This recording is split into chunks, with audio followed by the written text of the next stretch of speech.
대선 출마 시사로 최근 주목받고 있는 인물 이준석 개혁신당 의원 자리했습니다. 안녕하세요. 네, 안녕하세요. 네, 헌법재판소에서 탄핵이 인용될 경우에 대선 출마하기로 확실히 마음을 굳히신 건가요? 뭐 지금 그 시점이 언제일지를 모르기 때문에요. 탄핵 인용이 되는 게 뭐 제가 나이 제한에 걸리지 않는 때라면은 당연히 뭐 긍정적으로 검토할 것 같습니다. 네, 탄핵 결정 시기가 말씀하신 것처럼 이 의원에게도 되게 중요합니다. 예. 근데 뭐 저 때문에 뭐 그렇게 결정하진 않을 테니까요. 그래서 예. 결정 시기를 어떻게 예상하십니까? 저는 개인적으로는. 헌법재판소가 뭐 어떤 경우에도 그 재판 지연 심사 지연 절차나 이런 것들을 최소화해서 빠르게 결론 내야 된다 이렇게 생각합니다. 지금 무엇보다도 지금 뭐 환율 문제 그리고 뭐 주식시장에 대한 영향 이런 것들이 아주 크게 나타나고 있거든요. 일부 회복했다고는 하지만은 이 불확실성이라는 게 계속 유지됐을 때 국민들 삶에 끼치는 영향이 크기 때문에 최대한 빨리 판단해야 된다고 생각하고 있습니다. 혹시 결정의 변수가 될 수 있는 건 뭐라고 보세요? 말 그대로 윤석열 대통령이 본인이 어쨌든 이 탄핵 심판을 받는 사람으로서의 여러 가지 뭐 법률적 방어권을 다 행사한다 그러면은 상당히 지연될 수도 있겠죠. 근데 저는 그러지 않았으면 좋겠습니다. 지금 이 사안 같은 경우에는 너무 그 과정을 국민이 소상히 알고 있고 지금 뭐 저는 솔직히 양쪽 뭐 윤석열 대통령과 그리고 이재명 대표 측이 각자에게 제기된 어떤 사법 리스크나 아니면 탄핵 절차에 대해 가지고 뭐 논리적으로 방어하는 건 괜찮지만은 가장 추한 형태로 방어하고 있는 것 같다. 그게 바로 송달 거부 이런 거거든요. 저는 이거는 대통령인 사람과 대통령이 되겠다는 사람들이 송달 거부 전쟁을 하고 있는 것 자체가 저는 참 의아합니다. 네, 이 의원 대선 출마를 시사하면서 한동훈 전 국민의힘 대표에게는 대선 나가지 말라 이런 조언을 하셨어요. 뭐 나가지 말라고 안 나갈 건 아니니까요. 네. 지금 상황에서 저는 공백기를 좀 가지라는 얘기를 했거든요. 그게 뭐 네. 몇 개월 이런 것도 아니고요. 우선은 지금 물러나셨으니까 한 달 정도는 우선 좀 주변 사람들과 상의도 하고 이렇게 계시면 되지 않겠냐 이런 취지인데 아마 뭐 지금 국내를 뭐 여행을 도시겠다 뭐 이렇게 하시는 걸 봐서는 바로 대선 행보를 이어나갈 걸로 보이는데요. 정치하면서 그 쉼의 의미가 무엇인지에 대해 가지고 간과할 때가 있는데 저는 지금은 저 같으면은 좀 쉬어야지 이럴 텐데 너무 급하신 거 아닌가 생각됩니다. 네, 실적이 좋아야 리더십이 생긴다. 그렇죠. 예. 우리가 회사에 다녀도 사실 사장님 중에서 평소에 아주 잘 대해주지만 월급 끊기는 사장님과 네. 평소에 좀 딱딱하면서도 하지만 월급 잘 나오고 그리고 성과급 잘 나오고 이런 사장님이 좋으냐 물어보면요. 대부분 그런 둘 간의 비교를 하면 후자를 선택할 겁니다. 예. 근데 아마 지금 한동훈 대표가 뭐 검찰 공무원으로서는 승승장구했고 네. 그런데 지금 정치에 들어와 가지고는 실적이 좀 너무 안 좋거든요 지금. 네. 그러다 보니까 그거 고민을 좀 해야 된다. 실적을 신경 쓰지 않고 지금 뭐 다른 메시지만 발산해 가지고는 좀 어렵다 그런 얘기입니다. 저희가 이제 주목한 게 한 대표가 정치를 계속하면 언젠가 만날 수도 있다 이렇게 말씀하셨어요. 한동훈 대표가 뭐 보수 정당을 바꿔보겠다라고 이렇게 모토를 걸고 정치를 했는데 네. 뭐 그 모토 자체는 저와 비슷한 부분이 있는 것 같아요. 그런데 아까 말했던 것처럼 한동훈 대표는 실적이 없고 저는 어쨌든 보수 정당을 바꿔보고 그리고 그에 따라서 그 대통령 선거 지선에서도 좋은 성적을 내봤고 당 지지율도 제가 있는 1년 동안은 거의 국민의힘이 50%에 육박했었거든요. 그러니까 그런 구호는 비슷하고 지향점 비슷하기 때문에 한동훈 대표가 성과가 좀 안 좋았던 건 사실이기 때문에 그럼 좀 뭐 수신하고 그러니까 결국 본인이 좀 재정비를 하고 다시 이렇게 도전한다고 했을 때 그때 마음을 좀 고쳐먹고 옳은 방향들로 간다고 하면은 옳은 선택들을 한다고 하면은 저는 뭐 비슷한 지점으로 갈 수도 있지 않을까 생각합니다. 이게 철학은 공허하는 부분이 있기 때문에 네. 정치적 연대도 나중에 가능할 수 있다. 그런데 그거는요 또 다른 문제인 게요. 지금까지 한동훈 대표가 보여준 모습을 보면은 굉장히 고립주의적인 성향을 많이 보였거든요. 무슨 말이냐면은 결국에는 총선 때 비대위원장이 됐을 때도 그렇고 그리고 지금까지 또 대표직 해왔을 때도 그렇고요. 이준석과 개혁신당에 대해서는 무시 전략을 일궈내왔어요. 네. 그래가지고 지금까지 개혁신당 그 당사도 그리고 회의실도 한번 방문 안 했거든요. 여기는 이례적인 거죠. 이재명 대표는 뭐 사실상 범죄자 취급하면서 만나면서 반대로 또 범보수권이라고 할 수 있는 개혁신당에는 무시 전략을 일관했었기 때문에 그거는 한동훈 대표가 무슨 전략적인 판단인지 모르겠지만은 뭐 제 입장에 봤을 때는 그런 자세를 유지한다 그러면 만날 일이 없겠죠. 친한동훈계 예. 계속 유지될 수 있다고 보세요? 실적이 없기 때문에 안 될 겁니다. 그렇다면 탄핵 찬성 의원들과의 연대 가능성은 있습니다. 뭐 개인적으로 다 친한 분들이니까요. 네. 제가 뭐 대화를 계속하고 어제도 사실 저녁 식사를 뭐 그분 중에 한 분이랑 했는데요. 그와 별개로 그분들이 한동훈 대표가 대선 행보하겠다 그러면 동참할지 아니면 또 그와 비슷한 테두리에서 같이 활동할지는 지켜봐야 되지 않을까 싶습니다. 네. 국민의힘 얘기 좀 해보겠습니다. 국민의힘이 보내는 메시지가 다소 혼란스럽습니다. 계엄은 잘못됐다고 하면서도 탄핵엔 반대한다. 이 논리적 모순에 대해 어떻게 생각하십니까? 그러니까 이거는 우리 청취자분들께서 생각해 보셨으면 좋겠는 게 지금 국민의힘에 있는 의원들 중에서 뭐 탄핵 반대 및 좀 이상하게 좀 국민 여론과 반대 방향으로 가시려는 분들이 그분들이 뭐 지적으로 판단을 못하고 이런 문제가 아니라요. 네. 노인 상황에 따라서 판단하는 겁니다. 근데 그 상황이라는 것이 국민들과의 삶과는 관계없이 그분들이 이런 거죠. 예를 들어 그분들은 지금 정치적으로 본인들이 죽을 수도 있다라는 판단하는 것 같아요. 네. 네, 삶과 죽음의 문제인 겁니다. 박근혜 전 대통령 탄핵 당시에 트라우마가 있는 그때 거죠. 본인들이 탄핵을 하고 나가지고 그 윤석열, 한동훈이라는 검사들이 거의 칼 들고 와서 보수 진영을 난도질했거든요. 그래가지고 일설에 따르면 거의 1,000명 가까운 사람들을 수사해가지고 그분들 중에 뭐 솔직히 말하면 스스로 목숨을 끊은 분도 있고 뭐 그런 아주 안타까운 일이 있다 보니까 이번에도 솔직히 캥기는 게 있는 사람들 같은 경우에는 야 이게 특히 별안간 탄핵 아닙니까 갑자기 윤석열 대통령이 그 친위 쿠데타 성격의 계엄을 일으키면서 별안간 탄핵이기 때문에 준비할 새도 없이 예를 들어 특검 수사가 진행된다. 네. 그러면은 이거 범위가 확장되면서 소위 김건희 여사 특검 같은 것이 많이 진행된다. 그러면은 윤핵관이라 불리는 나와 윤핵관이라는 게 뭡니까? 윤석열 대통령 또는 김건희 여사와 아주 밀착되어 있던 관계 아니겠습니까? 네. 그럼 같이 했던 것들에 대해 가지고 아주 강도 높은 수사나 이런 게 들어오면은 야 내가 2달 뒤엔 내가 완전히 뭐 피의자 돼 있는 거 아니야? 이런 정치적인 생사의 위기에 놓여 있다고 생각하는 것 같습니다. 네. 그렇기 때문에 우선은 막자 이런 거 아니겠습니까? 이 의원님은 젊은 보수 지도자 중에 한 분이십니다. 예. 보수의 정신 어떻게?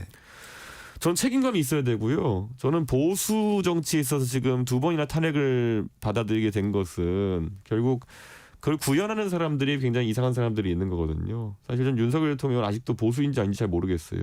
입으로 뭐 자유 얘기한다고 해서 본인이 자유를 구현하려고 한 적도 없고 그렇기 때문에 이건 전 믿기지가 않는데 이런 겁니다. 그 진보가 내세우는 것과 보수가 내세우는 것이 다르긴 한데 그중에 우리가 선악으로 놓고 보면 안 된다. 네. 어디가 선하고 어디가 악하고가 아니라 대한민국을 위해서 서로 긍정적으로 기대하는 방향이 다르다 이렇게 보는 거거든요. 저는 지금까지 진보가 한 10년 가까이 주장해온 것은 가진 자의 것을 뺏어가지고 그 나머지에게 분배할 수 있다. 나누면은 더 잘 될 것이다. 이런 게 최근의 정책적인 기조였다고 한다면은 보수라고 한다면은 그렇게 해가지고 결국에는 잘 되겠느냐? 결국 공정한 경쟁의 기회를 부여해가지고 그 안에서 각자가 개별 역진할 수 있는 환경을 만들자 이런 정도의 정책적 관점 차이가 있다 보거든요. 이게 가진 자의 것을 나눠가지고 분배하면 무조건 잘 된다. 이것도 사실 이런 겁니다. 최근에 젊은 세대는 약간 다르게 반응하는 거거든요. 예를 들어 그 주식 관련해가지고 금투세 논쟁이 있었을 네, 때 그렇죠. 진성준 의원님 중심으로 해서 민주당 의원님들은 아니 이거 5천만 원 이상 버는 사람들에게 과세하겠다는데 왜 대다수의 젊은 사람들이 반대를 하느냐. 왜냐하면 5천만 원 이상 주식으로 수익 남기는 분이 대한민국 1% 정도 되지 않겠습니까? 근데 1%를 과세하겠다는데 왜 99%도 거기에 따라 반대하느냐. 그건 이제 한 10년 전, 20년 전에는 그런 구호에 사람들이 동했는데요. 네. 이제 젊은 세대는 뭐 다 공부도 많이 하고 이래가지고 아는 거죠. 그 1%의 대주주에 대한 적극적인 과세나 아니면 이런 것들이 주식시장 자체를 끼치는 영향. 위축시켜버리면은 99%인 그보다 적게 버는 나한테도 영향을 미친다는 걸 아는 거죠. 그러니까 과거만큼 그렇게 1대 99의 논리가 안 통하는 거거든요. 이게 미국 대선에서도 최근에 드러난 거거든요. 그러니까 미국에 있는 그 유권자들이 과거 2010년대 같으면은 뭐 1대 99 월가를 점령하라 이런 논리에도 반응을 했었는데 최근에 그렇지 않잖아요. 오히려 일자리를 늘리는 것이 어떤 것이냐에 대해서 진지한 접근하는 것처럼 대한민국도 단순히 그런 어떤 선악 구도 아니면 가진 자와 덜 가진 자를 나누는 구도 이런 식의 진보 정치만은 답이 없기 때문에 저는 그 안에서 보수 정치가 말하는 담론 자체는 그래도 유효하다 봅니다. 다만 그것을 구현할 능력이나 아니면 진정성이 윤석열 대통령과 그 주변 사람들에게 없었다 이렇게 보는 거죠. 네. 당내 상황 다소 어수선합니다. 네. 허은하 대표가 이준석 의원의 측근 당직자 3명을 전격 정지를 했고 이 의원님이 원상 회복을 요구했다고 하는데 무슨 일이 있었습니까? 아무래도 뭐 허은하 대표도 지금 본인이 어쨌든 당을 이끄는 상황 속에서 여러 가지 정체되는 분위기에 대해 가지고 답답함이 있었기 때문에 당 대표로서의 뭐 인사권을 활용하겠다 이런 생각이었던 것 같은데 문제는 이 당에서 이번에 허은하 대표가 전격 경질한 사람들이 그러면 거기에 책임을 져야 될 사람들이냐 첫째 그리고 두 번째로는 실제로 개혁신당에서 어려운 과정을 함께 해왔던 사람들이 그렇게 안 좋은 형태로 잘릴 만한 사람들이냐에 대해서 당내에 거의 모든 구성원들이 반대하고 있는 상황에서 이게 한 2달 정도 된 얘기입니다. 아 그렇습니까? 네. 당내에서 계속 논의가 좀 있었습니까? 모든 사람이 반대했다고 보시면 됩니다. 네. 근데 이제 이렇게 된 거고 사실 그러다 보니까 여기에 대해서 책임을 져야 되는데 사실 이런 거죠. 그러면 예를 들어 사무총장을 잘랐습니다. 그럼 사무총장의 후임이 누구인지라도 정해놓고 잘랐어야 되는데 그냥 이거는 주변 사람들이 반대하는 와중에서 후임도 없는 상태에서 잘라버리고 그러니까 이게 어떠다가 이런 상황이 발생했는지 구성원들도 궁금해하는 겁니다. 예. 그래서 지금 뭐 후임을 찾아가지고 잘라놓고 후임을 찾으러 다니는 모양새던데 좀 그래서 당내 구성원들이 해명을 요구하고 안타깝게 생각하는 것 같습니다. 네. 국민의힘 얘기 더 해보죠. 뭐. 지금 비대위원장을 놓고 고심 중인데 중진들이 물망에 오르고 있어요. 친윤 중진이 비대위원장이 될 가능성도 제기되는데 어떻게 전망하십니까? 저는 그게 만약에 다가오는 조기 대선이라든지 아니면 당내 분위기를 일신하는 그런 상황이라면은 그런 선택을 하지 않을 거로 봅니다. 그런데 그럼 왜 그런 논의가 나오느냐? 아까 제가 처음 말씀드렸던 것처럼 이분들은 정치적으로 정치 생명. 죽느냐 사느냐의 문제로 받아들인 것 네네. 같습니다. 그래서 참 안타까운 선택이지만은 저는 중진들 또는 윤핵관들 중심으로 다시 당을 꽉 잡고 가려는 분위기가 형성되어 있다 이렇게 봅니다. 네. 권선동 원내대표 어제 이재명 대표 만났는데요. 제왕적 대통령제의 문제를 지적하면서 개헌 필요성을 얘기했습니다. 어떻게 생각하십니까? 개헌이라는 건요. 저는 절대 이런 비상 상황에서는 되지 않는다 봅니다. 개헌이라는 거는 항상 탄핵당하고 나선 몰리는 쪽에서 개헌하자 이런 거는 안 되거든요. 그러니까 저는 개헌이라는 건 정말 누군가가 대통령이 돼서 임기 초에 본인의 권력을 줄이는 방향으로 국민들에게 진정성 있게 다가갔을 때 하는 거고요. 지금 개헌 얘기 나오는 거는 시간 끌기에 가까울 수밖에 없다. 저도 개헌을 하면 선호하는 정치 체제가 있고 개헌이 됐으면 좋겠다 생각하지만은 이런 방식으로는 안 될 거라고 확신합니다. 저는. 아 시기가. 그렇죠. 이게 예를 들어 이런 겁니다. 굳이 말하면은 이 제왕적 대통령의 권한을 어떻게 다루느냐가 개헌의 핵심 아젠다인데 대통령이 될 것 같은 세력에서는 절대 안 받죠. 자기가. 그래서 민주당은 선을 긋는 거군요. 그렇다는 저는 확신이 있습니다. 예. 이재명 대표는 추경을 요구를 했어요. 예. 예산안 통과된 지가 얼마 안 됐지 않습니까? 그러니까 굉장히 근시안적인 겁니다. 윤석열 정부에게 결국에는 공세적인 입장을 취할 때는 예산 다 삭감해놓고 거기에 대한 비판이 있고 그리고 또 실질적으로 국가 운영이 어려워지면은 예산을 또 늘려주겠다. 추경은 그렇게 하라고 있는 제도가 아니거든요. 이게 정치적인 공세를 한 다음에 다시 나중에 추경으로 또 생색내라고 있는 제도가 아니거든요. 국가 예산이라는 거는 사실 추경을 하지 않을 정도로 면밀하게 계획해가지고 가는 것이 맞고, 뭐 대외적인 경제 상황이 변하면 추경할 수 있는 거지만은 한 달 사이에 갑자기 뭐 많은 게 변한 거, 한 달이 아니죠. 한 2주 사이에 많은 게 변한 게 아니지 않습니까? 그렇죠. 변한 건 정치 상황이죠. 네. 그러니까 이거야말로 되게 정치적인 그런 행동들이었다 이렇게 봅니다.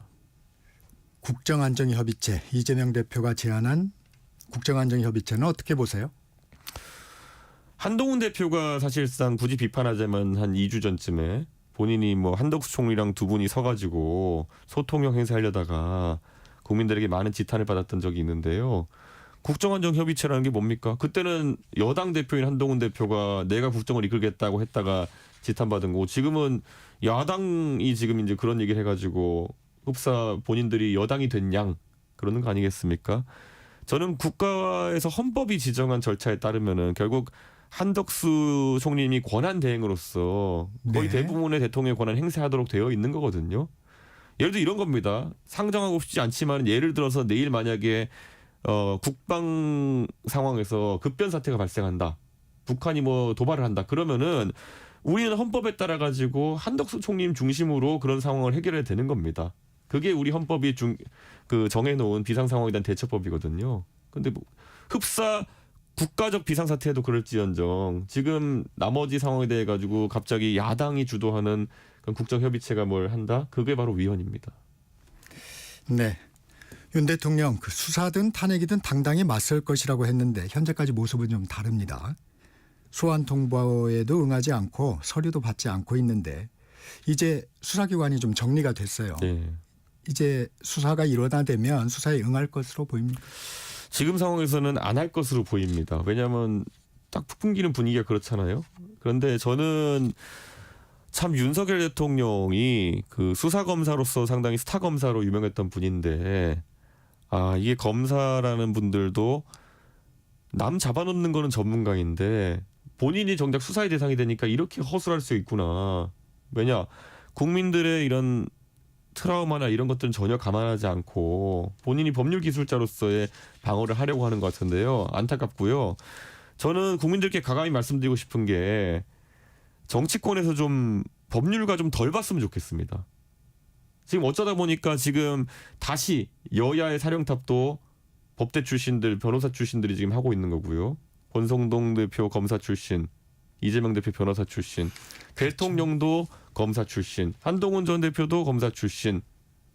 어쩌다가 이런 상황이 발생했는지 모르겠습니다. 지난 국민의힘 전당대회로 가면요, 대통령 윤석열 서울대 법대, 그 당시 비대위원장 황운영 네, 서울대 네. 법대, 네. 한동훈 후보 서울대 법대, 나경원 후보, 원희룡 후보 서울대 법대. 이런 일색 속에서 법대 출신들과 율사 출신만 있으니까 항상 과거를 재단해가지고 선악을 가르려고 합니다. 이게 이분들의 직업적 특성인지 모르겠지만은 저는 이제 이런 거 그만했으면 좋겠습니다. 네. 이 상황에서 우원식 국회의장 국정조사 추진하고 있어요. 성과를 낼 수 있을까요? 좀 늦었다는 생각이 들긴 합니다. 제가 사실 우원식 의장님께 저희 개혁신당에서 이 계엄령이 발생했을 때 바로 좀 국정조사를 진행하자 이런 얘기를 했었는데, 뭐 여러 중요한 상황들이 있었기 때문에 늦어진 거지만은 국정조사를 통해서 충분한 이런 계엄에 대한 자료를 수집하고 탄핵이 이루어졌어도 저는 괜찮다 봤거든요. 옛날에 박근혜 대통령 때 그랬습니다. 그런데 어쨌든 지금이라도 뒤늦게라도 이런 국정조사를 통해서 계엄령에 대한 진실을 국민께 소상히 알리고 그에 따라서 탄핵 심판 절차도 순탄하게 진행될 수 있도록 해야 된다 이렇게 생각합니다. 네. 명태균 씨 관련 수사도 속도를 좀 내고 있습니다. 황금폰이라고 그러나요? 네. 그 쓰던 전화기 내용이 공개되면 파장이 클 것으로 보이는데 윤석열 대통령과 김건희 여사의 공천 개입 의혹 수사 어떻게 보십니까? 제가 처음부터 저도 언론에 증언했던 것처럼 아마 그런 전화기에 윤석열 대통령과 김건희 여사와의 대화 같은 것이 많을 겁니다. 예, 저도 익히 알고 있는데, 그런데 그 안에서 이제 실제 공천 개입과 관련된 내용이 지금 보면은 예전에 공개됐던 윤석열 대통령과 명태균 사장의 대화 외에도 그 공개된 대화, 나는 김영선이라 했는데 뭐 그 대화의 한 7, 80%가 삭제된 지금 버전이라고 하거든요. 거기에 보면 뭐 누구에게 본인이 연락했다부터 이렇게 나온다고 하는데 이 부분도 지금 뭐 계엄 정국에서 좀 덜 관심 받는 것 같긴 하지만 윤석열 대통령의 그런 공천 개입이라는 데서는 상당한 증거가 나올 거로 보입니다. 명태균 씨 측, 그게 변호인이 홍준표 대구시장과 오세훈 서울시장을 향해서도 언행을 조심하라 이렇게 경고했다고 해요. 뭐 그런데 사실관계가 변화하겠습니까? 언행을 조심하고 안 한다 해가지고 그러니까 아무래도 그 표현은 그 홍준표 대표 측에서는 명태균 사장을 이제 사기꾼으로 몰고 그리고 오세훈 시장도 이제 사실 그 형사 고소를 하겠다고 이제 하니까 그런 감정 대립이 양쪽 간에 커진 것 같은데요. 저는 그것 때문에 진실이 바뀌진 않을 것이다 라는 생각을 하고요. 아마 수사를 통해서 나오지 않을까 생각합니다. 네. 발단이 된 2022년 재보궐선거 예. 당시에 이제 공천관리위원장이 윤상현 의원이었고 예. 대표가 이 의원이었어요. 예. 경찰에서 관련 조사를 좀 요청을 했나요? 전혀 없습니다. 네. 저에게는 어떤 조사 요청도 아직 들어온 게 없습니다. 이 의원도 몇 번 이제 접촉이 있으셨는데 명태균 씨 어떤 사람입니까? 저는 몇 번 접촉 정도가 아니라요. 상당히 오랜 기간 알고 지냈는데 저는 이분과 뭐 금전 거래라든지 아니면은 뭐 여론조사나 이런 걸 부탁하고 한 적이 없기 때문에 지금 많은 정치인들이 고생하고 있는 그 분야와는 관계가 없고요. 이분이 제가 몇 번 언론에 얘기했던 것처럼 윤석열 대통령과 김건희 여사 신임을 얻으면서 사실 정치인과 메신저 역할을 굉장히 많이 했고 또 잘한 편입니다. 그거는. 왜냐하면 이분이 창원 출신으로서 서울에 연고가 있는 분이 많지 않기 때문에 뭐 이 메시지 전달하고 하면서 뭐 기자들에게 유출되고 이런 게 없었기 때문에 상당히 정치권에서는 그런 역할을 많이 했던 분입니다. 네, 시간이 한 1분 정도 남아 있는데 헌법재판관 3명을 임명하기 위한 국회 인사청문회 일정이 야당 단독 의결로 확정이 됐습니다. 예. 인사청문 절차가 마무리돼도 국민의힘이 지금 절차에 참여하지 않는데 헌법재판관을 대통령 권한대행이 임명할 수 있을까요? 예전에 민주당 의원님들이 박근혜 대통령 탄핵 때 안 된다는 얘기를 많이 이제 해놔가지고 이게 지금 내로남불 또는 모순 아니냐 이렇게 하는 경우가 있는데요. 대통령 권한대행 아까 말했던 것처럼 만약에 북한이 내일 쳐들어와도 전군을 지휘해서 군통수권을 행사할 수 있는 권한도 있는 사람입니다. 그렇기 때문에 저는 그보다 훨씬 약해 보이는 권한인 이런 임명권 정도는 다 가지고 있다고 보는 입장입니다. 제2요구권은 좀 부담이 더할 텐데 어떻습니까? 제2요구권도 있지만은 저는 정치적으로 그걸 행사하느냐는 한덕수 총리님이 고도의 정치적 판단을 하셔야 된다 이렇게 봅니다. 저는 지금 상황에서 제2요구권 행사는 국민 정서에 반하는 행동이다 그렇게 생각합니다. 알겠습니다. 이준석 개혁신당 의원과 말씀 나눴습니다. 오늘 말씀 감사합니다. 예, 감사합니다. 정적시사 1부